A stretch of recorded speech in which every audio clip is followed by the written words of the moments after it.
कर्तेश्वर गादी कुरुआर कर्तेश्वर गादी मयीपुर सत्यानंद महापुरुष यही किसी स्थान जीवनर किसी अंश किसी समय नाम प्रेम अतिबाहित यही पवित्र तीर्थत्रा तीर्थन को दुई थर डंगारे तीनोटी डंगारे बसी नाम कीर्तन सह तीर्थत्रा को परिक्रमा करा प्रत्येक तीर्थस्थान पताका दि पूजा अर्पण तार एकमात्र उद्देश्य होची महापुरुष माने जागरण नहेले सेमाने जदि जागृत नहेबे ताहले मनीष जिते बड़ पार्टी जागृतर कथा कहले भी से कथा कथारे रही किसी प्रतिफलन हम ना सुख कही भागवत परीक्षित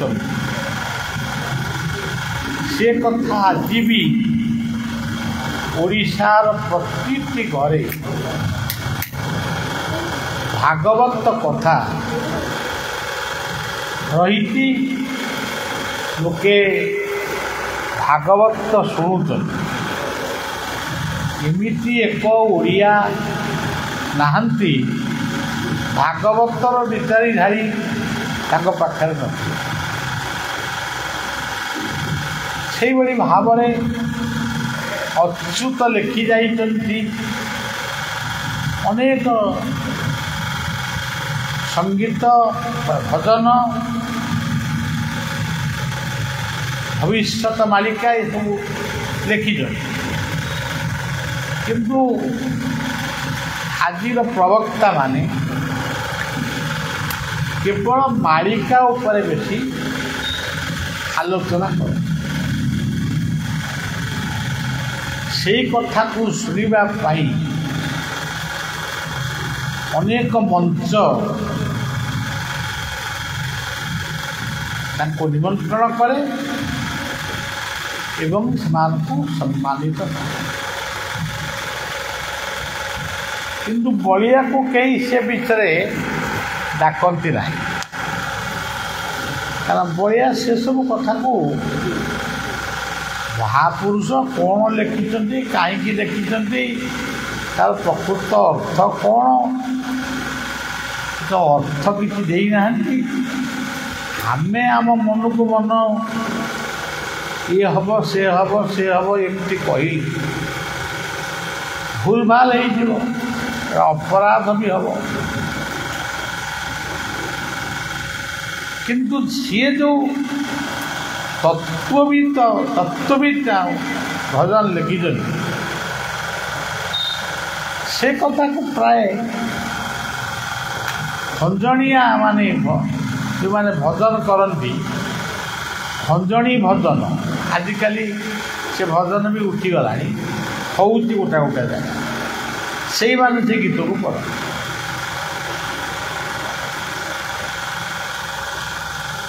से कथा को आमे पढ़िकी समय नष्ट करुचे ता तत्वटा को जदि उपयुक्त गुरु ठारू शुणी जड़े गुरु आमको से तत्वटी को जदि ठीक भाव बुझेदेवे ताहले आम मनटी आनंद कारण आमे तो बहुत दिनर मनीष नुहे केतटा वर्ष पाई पृथ्वी को आसुचु आम लीला खेला शेष करी आमे आमर पुणी पलैबू ତତ୍ତ୍ୱଟାକୁ ବୁଝିଲେ ଆମ ମନର ଭ୍ରାନ୍ତି ଦୂରୀଭୂତ।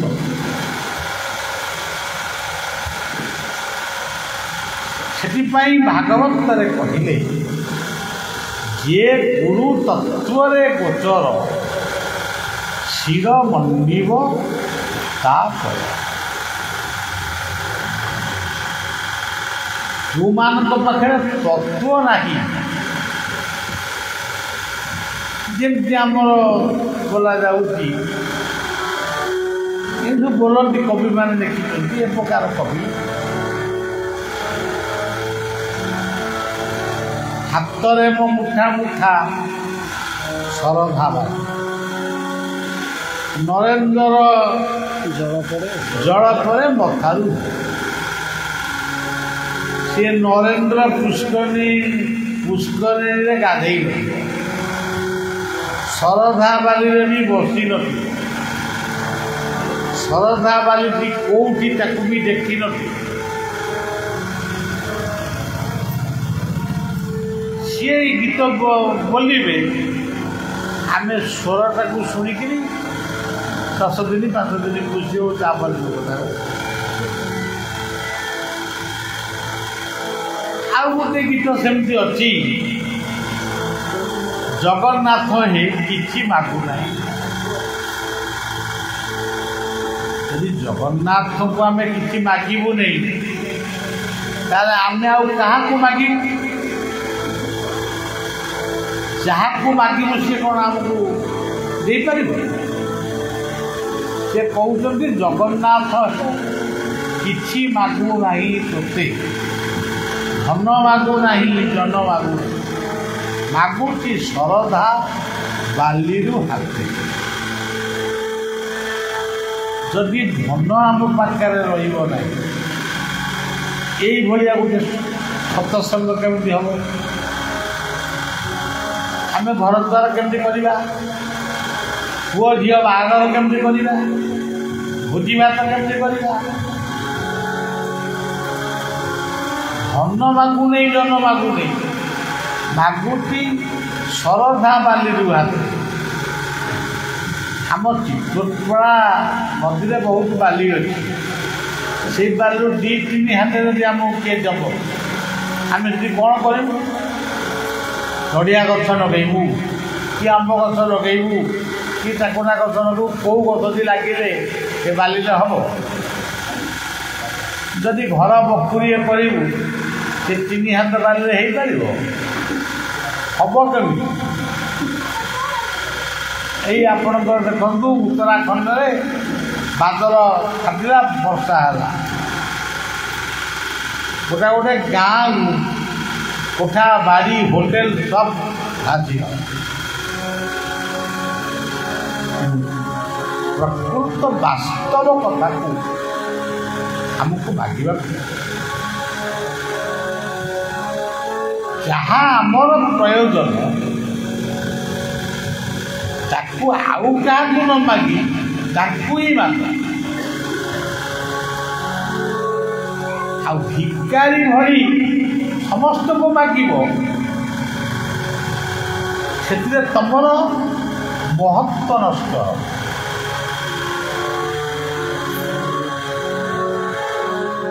କହିଛି ଜଣକୁ ଦୁଃଖ ବୁଝିଲେ ବୁଝିବ, ଗୁହାରି କରିଛି ପାଦେ ଶୁଣିଲେ ଶୁଣିବ। ପ୍ରତିଜ୍ଞା କରି କହୁଛି ନୁହେଁ ମୁଁ ଭିକାରୀ, ଏ ଜଗତ ରାଜା ପରା ଜନକ। এই ଚିତ୍ରକଳା ଧାରରେ ମାଳ ମଠ ଜୟୀତଳଙ୍କର ବାୟା ବାବାର ସାଧନା। ଏଇ ବାୟା ବାବାଙ୍କ ପାଖରେ ପୁରୀରେ ନରେନ୍ଦ୍ର କୋଣରେ ଆମେ ବସିଥିଲୁ, ବଳିଆ ବସିଥିଲା। ସେଦିନ ଥିଲା ଜ୍ୟେଷ୍ଠ ପୂର୍ଣ୍ଣମୀ। ବାବାଙ୍କ ସହିତ ଟିକେ ଦେଖା ସାକ୍ଷାତ ହେବ, स्नान बेदी जगन्नाथ को दर्शन हम तापर तीर्थर गोटे सत्यनारायण पाला मंच उद्घाटन हम तापर आम टे निर्माण ज्येष्ठ पूर्णिमा बालीजात्रा केमी गोटे देखा एते गुड़ाक मानसिक नहीं आम जा बाबा पाखे बसीचु बाबा किसी समय पर कहले प्रसाद पाइबा जा मुझे बसिक प्रसाद पाई पारे प्रसाद पाइब न जाकि बस भाया जिते बड़े द्वितीय थर कहले प्रसाद पाओ कहली गोटे पद लिखिकी से पदटा काट सबरी प्रसाद कुमारी प्रसाद तुम प्रसाद तुटे प्रसाद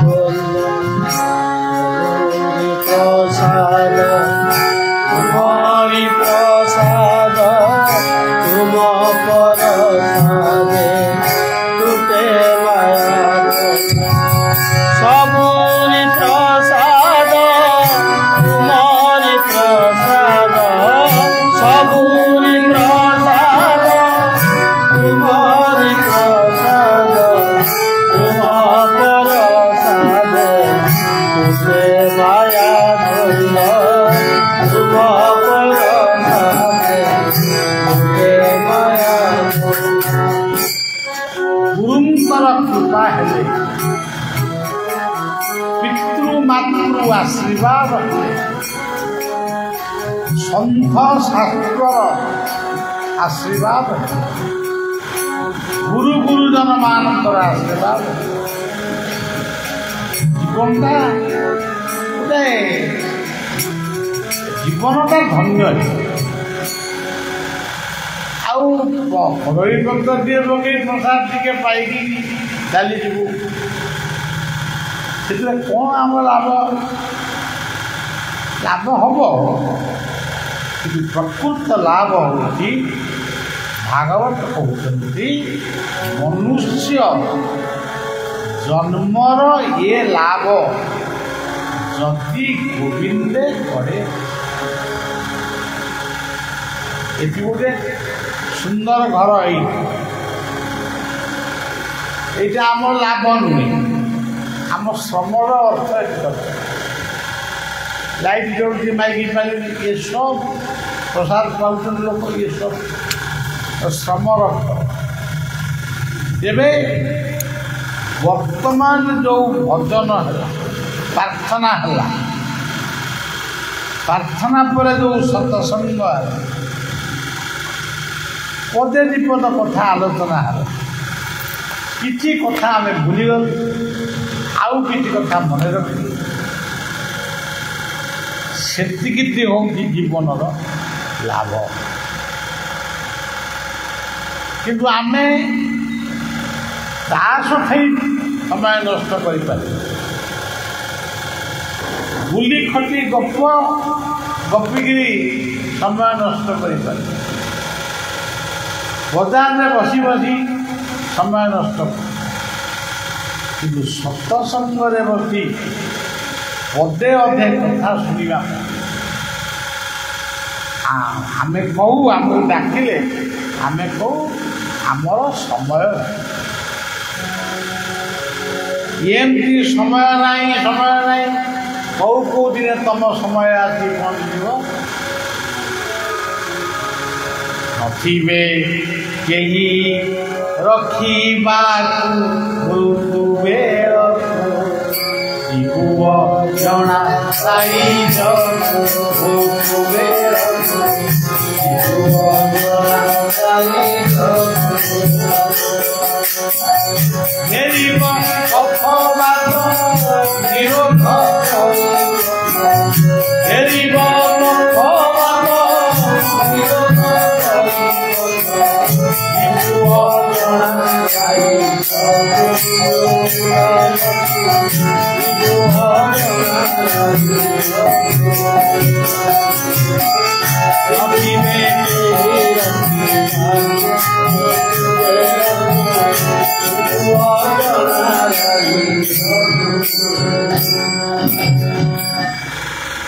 ये कथा जो महापुरुष माने लिखिं प्रकृतर से बुझी जीवनटा कौन आउ संसार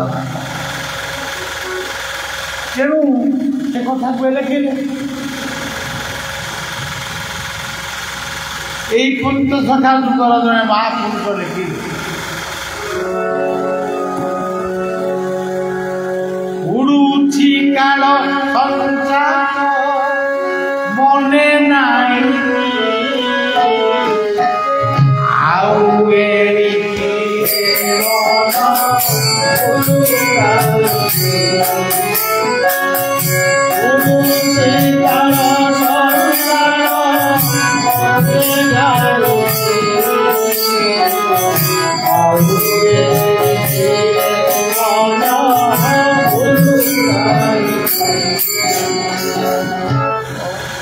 अरे बाबू तू आम ये बहीचु आम जानू आउ अधघंटा बेले ठीक आउ दी दिन आम एतिक तो जानू आउ सब जानला भाया कथा से अच्युत करते भजन कहले गौरव कहीपारूनी अल्प टे कही शेष करी भाई मन हो बसी हंस को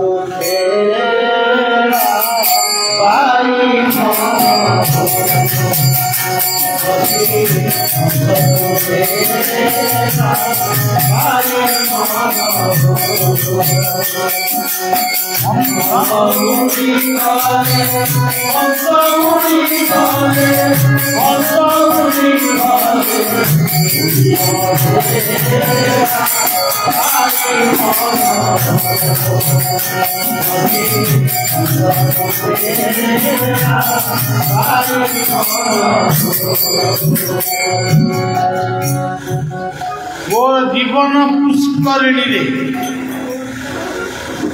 हंस खेलुची आगे आम चमकी पड़िया कथा जीवनटा गोटे पुष्करिणी तादे पूरा हंस खेलु से हंस किए निस्वार्थ जो दिन आम बर्तमान ये मन पकाऊ बहुत कथा कौटी मु चाबिटा रखी कौ बैंक टंका रखी कौटी मोर सुना बंधा रखी कौटी केते करज करते सुझी मो पुआ कौटी अच्छी मो नाती कौटी अच्छी मो भणजा कौटी अच्छी आपको सब बनता किंतु मो निकट जो निश्वास ये निश्वासटा ये अच्छी से कथा मोर मन ना से आपे आपे जाऊँ आपे आपे कई कौन भावुँ मो नाकर निश्वास हो कई कौन नाकर हाथ मारिक कौन मो नाकर निश्वास बहुची कि नहीं से कथा कई कह से निश्वास जिते उड़िकी पलैब से आम भेड़ा उड़ी भेड़ा कहले आम जीवन भेड़ा जीवन गोटे भेड़ा परिवार गोटे भेड़ा कर्म क्षेत्र गोटे भेड़ा ज्ञान क्षेत्र गोटे भेड़ा इच्छा शक्ति जिते आमर अच्छी से भेड़ा से कहले भाई मन हो अच्छी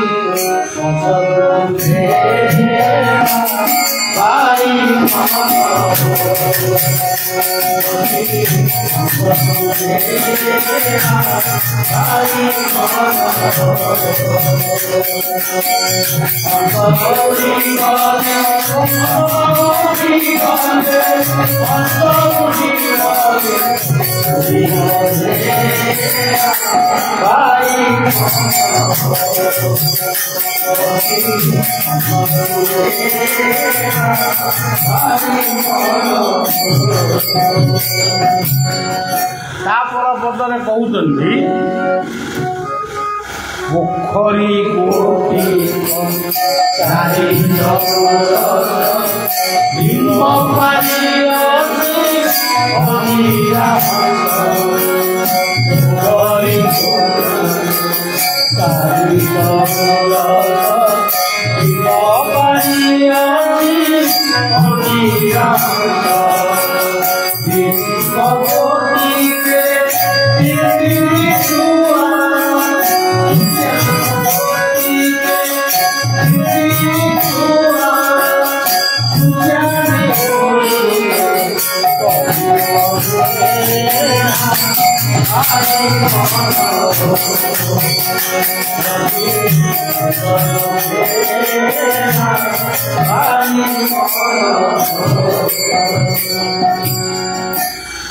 ଚାରି ଚଉରସ ଚାରିଟା ରସ ଏକରେ ଆପଣମାନେ ବର୍ତ୍ତମାନ ଗୋଟାଏ ରସରେ ଅଛନ୍ତି। ଏଇଟା ହେଉଛି ଧର୍ମ। ଦୁଇରେ ଆଉ ଗୋଟେ ଅର୍ଥ ଭାବନାରେ ଆପଣ ଅଛନ୍ତି, ସେ ହେଉଛି ଅର୍ଥ ଧନ ଦରକାର। ତିନିରେ ଭବିଷ୍ୟତରେ ମୁଁ କ'ଣ କରିବି, ଏଇ ଯେଉଁ ଇଚ୍ଛା ଶକ୍ତି ତାକୁ କେମିତି ପୂର୍ଣ୍ଣ କରିବି, ଇଏ ଗୋଟାଏ ରସ। ଚତୁର୍ଥରେ ମୁଁ ଶାନ୍ତିରେ ବଞ୍ଚିବି ଆଉ ଶାନ୍ତିରେ ଇଏ ଦୁନିଆରୁ ଇଏ ଚାରିଟା ରସ କାହାର ଦରକାର ନାହିଁ। ଖାଲି କ'ଣ ହିନ୍ଦୁଙ୍କର ଦରକାର, ଖାଲି କ'ଣ ମୁସଲମାନଙ୍କର ଦରକାର, ଖ୍ରୀଷ୍ଟିଆନଙ୍କର ଦରକାର, ସମସ୍ତଙ୍କର, ପଶୁପକ୍ଷୀଙ୍କର। ତାପରେ ଆଉ ଗୋଟେ ପଦ ସେ କହୁଛନ୍ତି, ଏଇ ପଦର କଥାଟାକୁ ମନେ ରଖନ୍ତୁ, ଧର୍ମ ପାଳନ କର, ଅର୍ଥ ଉପାର୍ଜନ କରନ୍ତୁ, ସତ୍ କାମନା କରିବା ପାଇଁ ଈଶ୍ୱରଙ୍କୁ ପ୍ରାର୍ଥନା କର ଏବଂ ନିଜେ ଶାନ୍ତିରେ ବଞ୍ଚନ୍ତୁ, ଅନ୍ୟକୁ ଶାନ୍ତିରେ ବଞ୍ଚିବାକୁ ଦିଅନ୍ତୁ। ଆଉ ଏ କଥା ଯଦି ନାହିଁ, ରାମାୟଣ ପଢ଼ିଲେ କ'ଣ, ମହାଭାରତ ପଢ଼ିଲେ କ'ଣ, ଭାଗବତ ପଢ଼ିଲେ କ'ଣ, ଦୁଇ କଥା ବୁଝେଇ କଥା। ଆଉ ତାପରେ ଗୋଟେ ଭଲ ପଦ କହିଲେ,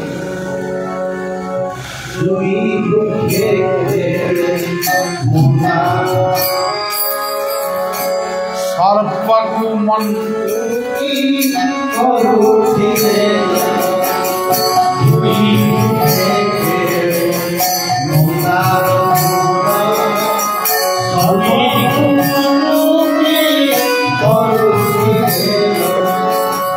ଦୁଇ ବୃକ୍ଷ କୋଉଟାକ, ଦୁଇ ବୃକ୍ଷେ ଅଛି ମନ୍ଦାର ଫୁଲ, ସର୍ପକୁ ମଣ୍ଡୁକି କରୁ। ସର୍ପ ହେଉଛି ମସ୍ତିଷ୍କ, ମଣ୍ଡୁକି କହିଲେ ବେଙ୍ଗ, ମୁଖ ଚକ୍ଷୁ ନାସା କର୍ଣ୍ଣ ମସ୍ତ ସବୁ ଅଛି ଯେ ଶେଷକୁ କୋଉଠିକି ଯିବ, ଜୁଇ ବୃକ୍ଷକୁ, ଯୋଉଠି ମାନେ ତମେ ଜଳା ହବ, ପୋଡ଼ା ହବ, କି ପୋତା ହବ, କି କବର ହବ, ସେଇଟା ହେଉଛି ତମର ଶେଷ। ସେଇ ଗୋଟାକ ଲୋକ ଚିହ୍ନିବେ ଏଇଟା ଅମୁକ ଲୋକ ଏଇଠି ପଢ଼ାଏ। ସର୍ପକୁ ମଣ୍ଡୁକି କରୁଛି ଦୁଇ ବୃକ୍ଷ ଅଛି ମନ୍ଦାର।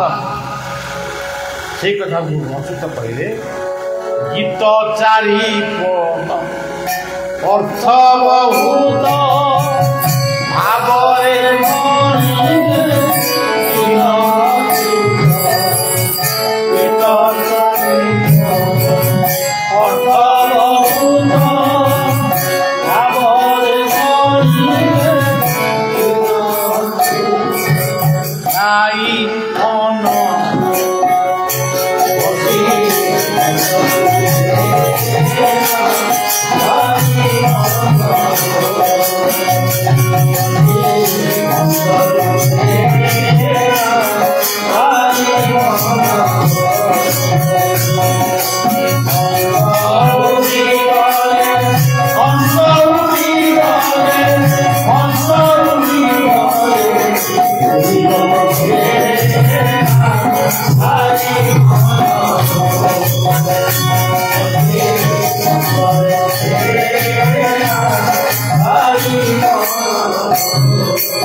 ଅଚ୍ୟୁତାନନ୍ଦ ମହାପୁରୁଷ ସିଏ ମାଳିକା ଦେଖିଛନ୍ତି ବୋଲି ଯେ ପୂଜ୍ୟ ସେ କଥା ନୁହେଁ। ସେ କଥା କାହା ପାଖରେ କ'ଣ ହେଇଯିବ। ମହାପୁରୁଷ ଅଚ୍ୟୁତାନନ୍ଦଙ୍କ ପୀଠକୁ ଗୋଟେ ମନେ ପଡ଼ିଲା କହୁଛି। ମାଘ ମାସ ଶୀତ ରାତିରେ ଆମେ ଆସି ପହଞ୍ଚିଲୁ ଗୋଟେ କୀର୍ତ୍ତନ ସହିତ। ଏଇଠି କେଉଁଠି ଗୋଟେ ବରିକି ହାଟ ଅଛି। ସିଏ ବରିକି ହାଟରେ ଗୋଟେ ରବି ବୋଲି ଗୋଟେ ପିଲା ଆଶ୍ରମରେ ଥିଲା। ସେ ଟିକେ ପାଗଳ ହେଇଯାଇଥିଲା। ସେ ଟିକେ ସୁସ୍ଥ ହେବା ପରେ ତାକୁ ତା ଘରେ ଛାଡ଼ିବୁ। ନେମାଳରେ ଆଜି ଧୋନି ଜାଳି ଆମେ ଗୋଟା ବସିବୁ ଆଉ ପାଇବୁ ଆଉ। ନେମାଳ ଠିକ୍ ସେ ପାଖରେ ଗୋଟେ ଗାଁ ଅଛି ବଡ଼ ପାଲଡ଼ା ନା ପାଲଡ଼ା ଏମିତି ଗୋଟେ ଗାଁ। ସେଠି ବିଚିତ୍ରାନନ୍ଦ ମହାନ୍ତିଙ୍କର ଗୋଟେ ଘର। ତାଙ୍କ ପାଖକୁ ଖବର ଦେଲୁ ତୁମେ କାଠ ଆଣିକିରି ମହାପୁରୁଷଙ୍କ ପାଖରେ ରଖିଥିବ, ଆମେ ଯାଉଛୁ ବରିକି ହାଟରୁ ନିଆଁ ଜାଳିକିରି ବସି। ସେ ଖବର ପାଇପାରିଲେ ନାହିଁ କି କାଠ। ସେତେବେଳେ ଶୀତ, ପ୍ରଚଣ୍ଡ ଶୀତ। ସେଇ ଶୀତରେ ଆମେ ବସିଲୁ। ଆମ ସାଙ୍ଗରେ ଯେଉଁ କୀର୍ତ୍ତନିଆ ମାନେ ଯାଇଥିଲେ ସେତେବେଳେ ଗୋବିନ୍ଦ ଗୋସ୍ୱାମୀ ଥିଲେ ମଠର ମୁଖ୍ୟ। ତାଙ୍କୁ ଯାଇ କହିଲା ଆମେ ଏଇଠି ବସୁଛୁ, ଆମ ବାବାଙ୍କୁ ଟିକେ ଘର ଭିତରେ ଶୋଇବାକୁ। ସେତେବେଳେ ବାବାଟି କିଏ ଦେଖେଇଲ? ସିଏ ମୋତେ ଦେଖେଇଲେ। ମୋତେ ବୟସ 17 ବର୍ଷ। ମୁଁ କାହିଁ ତାଙ୍କୁ ବାବା ଭଳିଆ ଦେଖାଯିବି? ସିଏ ବହୁତ ପିଲା ଲୋକ ସ୍ପଷ୍ଟବାଦୀ। ନା ନା ନା ନା ନା ତେଣୁ ତମ ବୈଠ ଆମର ବସିବ। କେତେବେଳେ ତାଙ୍କ ଭିତରେ ଗୋଟେ ଦୟା ଆସିଲା କି କ'ଣ, ତାହେଲେ ତମ ଭିତରେ ଯିଏ ବାବାଜୀ ସେଇ ଆମ ଆଖୁ ଘରକୁ, ଆଉ ତା ସାଙ୍ଗରେ ଜଣେ ଲୋକ ରହିବ, ଆଉ କେତେ ଲୋକ ରହିବ। ପୁରା କ'ଣ ବିଛଣା ଟିକେ ପକାଇଦେଲେ ମୋର ଆଉ ମନେ ପଡ଼ୁନି। ବିରା ଟିକେ ମୁଣ୍ଡ ତଳେ ଦେଇକିରି ଆମେ ଶୋଇଲୁ। ଆମକୁ ତ ଶୋଇବାର ଅଭ୍ୟାସ ନାହିଁ, ଆମେ ଯାକ ଛୋଟପଟ ହେଉଛୁ। ରାତି 4ଟା ବେଳେ ସେ ଖଟ ଉପରେ ଶୋଇଛନ୍ତି, ଆମେ ତଳେ ଶୋଇଛୁ। ରାତି ବୋଧେ 3ଟା କି 4ଟା ହେବ, ଘଣ୍ଟା ତ ଆମ ପାଖରେ ନଥିଲା। ସେତେବେଳେ ମୁଁ ମୌନ କଥାବାର୍ତ୍ତା କରୁଛି। ସେ ଉଠିକି ଡାକିଲେ, ବଳରାମ ବାବା, ବଳରାମ ବାବା। ମୁଁ ତ ପାଟି ଫିଟାଇନି, କେମିତି କହିଲେ ଆଜ୍ଞା? ମୁଁ କହୁଛି ପାଟି ଫିଟାଅ, ଖଟ ଉପରକୁ ଆସ। କିଏ ହେଇଛି ବସ, କଥାବାର୍ତ୍ତା କରିବ, କାଲି ସକାଳୁ ପଡ଼ିବ। ସେ ସେ ଏଭଳି ଅଡ଼ୁଆରେ ମୋତେ ପକାଇଲେ କଥାବାର୍ତ୍ତା କହିଲେ। ତାଙ୍କ କହିବା କଥା ହେଲା ମହାପୁରୁଷ ତମ ବିଷୟରେ ମୋତେ ଗୋଟେ କଥା କହିବ, ତେଣୁ ତମେ ଏଠି ବସିବ ଆଉ ତଳେ ଶୋଇବ। ତେଣୁ ମହାପୁରୁଷଙ୍କୁ ଆମେ ଦେଖିଦେବା ଏ ମାଟି ଗଦା ଆଉ ବରଗଛ ବରଗଛ, କିନ୍ତୁ ମହାପୁରୁଷ ଯେଉଁ ଭଜନ ସବୁ ଲେଖିଛନ୍ତି ସେ ଭଜନରୁ ଗୋଟିଏ ପଦ ମୁଁ ବୋଲୁଛି, ମୁଁ ଟିକେ କ୍ଳାନ୍ତ ବିଶ୍ରାମ ନେବି, ମୋର ଏତେ କଥା କହିବାକୁ ଇଚ୍ଛା। ଆପଣମାନେ ସେଇ ଅଞ୍ଚଳର, ସେଥିପାଇଁ ଏସବୁ କଥା ଆପଣ ଜାଣିଥିବେ, ତଥାପି ମୁଁ ମୋର ଭକ୍ତି ଅର୍ଘ୍ୟ ଅର୍ପଣ କରୁଛି। ଆଜି ଭୂଇଁଆ ପରିବାର ଭୂଇଁଆ ବଂଶର ଆମନ୍ତ୍ରଣରେ ପୂର୍ବବର୍ଷ ବି ଆସିଥିଲି, ଏ ବର୍ଷ ମଧ୍ୟ ଆସିଛି ଏବଂ ସାଲେପୁର ଯିବାର ଥିଲା, ତାକୁ ଗୋଟିଏ ରାତି ବାତିଲ କରି ସେଇ ମହାପୁରୁଷଙ୍କ ପାଦପଦ୍ମକୁ ଚିନ୍ତନ କରି ସେଇ ପଦଟି ଗାଉଛି। ଭାବ ବିନୋଦୀ ଠାକୁର ଭକ୍ତ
ସବୁ ଯିଏ ଲେଖିଛନ୍ତି, ଯେଉଁ ମହାପୁରୁଷ ସିଏ ଲେଖିଛନ୍ତି ଦିନ କାମର। ଆମେ ଯିଏ ତାଙ୍କ କଥା ଗପୁଛୁ ବା କହୁଛୁ, ଆମେ ସବୁ ମାନେ କେତେ ଉପାଧି ଯେ ଆଉ ଆମେ ହେଉଛୁ ସ୍ୱୟଂ ଅଚ୍ୟୁତ, ଆମେ ସ୍ୱୟଂ ଭଗବାନ, ଆମେ ସ୍ୱୟଂ କୃଷ୍ଣ, ଇଏ ଏମିତି ଗୁଡ଼ାଏ କେହି ଆଉ କହୁନାହାନ୍ତି ଆମେ କଂସ କି ରାବଣ କହୁଛୁ। ତେଣୁ ଇଏ ବାହାସ୍ପଟ କଥାରେ ଗାଲୁଆଙ୍କ ବାରବାଟୀ ଚାଷରେ ପଡ଼ିବେ ନାହିଁ।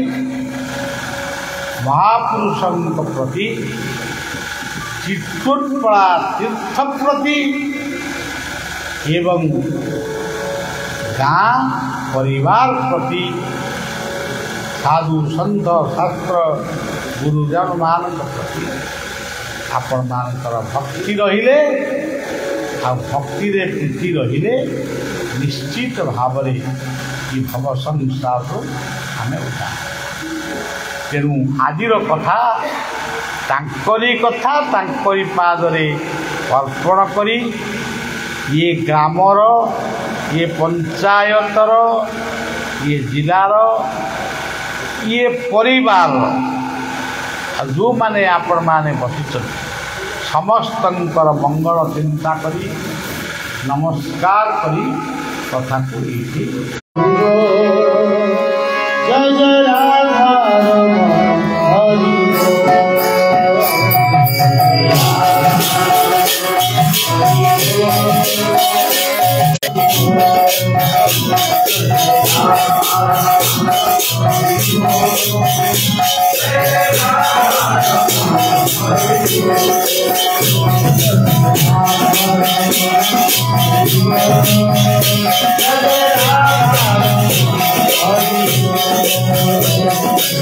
Hare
गरम गया